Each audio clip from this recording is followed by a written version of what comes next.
വധശ്രമ കേസിൽ ഒളിവിലായിരുന്ന പ്രതി ഒരു വർഷത്തിനു ശേഷം പിടിയിൽ. ആലുംകടവ് മരുതൂർകുളങ്ങര സ്വദേശി വിപിനാണ് കരുനാഗപ്പള്ളി പോലീസിന്റെ പിടിയിലായത്. 2025 ജനുവരിയിലായിരുന്നു കേസിനാസ്പദമായ സംഭവം. വിപിൻ ഉൾപ്പെടെയുള്ള പ്രതികൾ കഞ്ചാവ് കച്ചവടം നടത്തുന്ന വിവരം എക്സൈസിൽ അറിയിച്ചെന്ന് തെറ്റിദ്ധരിച്ച് ആലുംകടവ് സ്വദേശി മനുവിനെ ആക്രമിക്കുകയായിരുന്നു.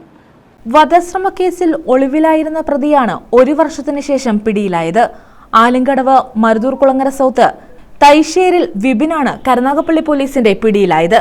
2025 ജനുവരിയിലാണ് കേസിനാസ്പദമായ സംഭവം. വിപിൻ ഉൾപ്പെടെയുള്ള പ്രതികൾ കഞ്ചാവ് കച്ചവടം നടത്തുന്ന വിവരം എക്സൈസിൽ അറിയിച്ചെന്ന് തെറ്റിദ്ധരിച്ച് ആലുംകടവ് സ്വദേശിയായ മനുവിനെ പ്രതികൾ സംഘം ചേർന്ന് ആക്രമിക്കുകയായിരുന്നു. ആക്രമണത്തിൽ മനുവിന് പരിക്കേറ്റിരുന്നു. ഈ സംഭവത്തിൽ കേസെടുത്ത പോലീസ് കൂട്ടുപ്രതികളായ 4 പേരെയും അറസ്റ്റ് ചെയ്തിരുന്നു. കേസിലെ 1-ാം പ്രതിയായ വിപിൻ സംഭവത്തിനു ശേഷം ഒളിവിൽ പോവുകയായിരുന്നു. 5ഓളം കേസിലെ പ്രതിയാണ് പിടിയിലായ വിപിൻ. പ്രതിയെ കരിയിലക്കുളങ്ങര ഭാഗത്തു നിന്നാണ് കരുനാഗപ്പള്ളി പോലീസ് പിടികൂടിയത്. കരുനാഗപ്പള്ളി SHO അനൂപിന്റെ നേതൃത്വത്തിൽ SIമാരായ ഷമീർ, ആഷിഖ്, ജയേഷ്, സുരേഷ്, SCPO ഹാഷിം, മനോജ് എന്നിവരടങ്ങുന്ന സംഘമാണ് പ്രതിയെ പിടികൂടിയത്. News bureau, Karunagappally.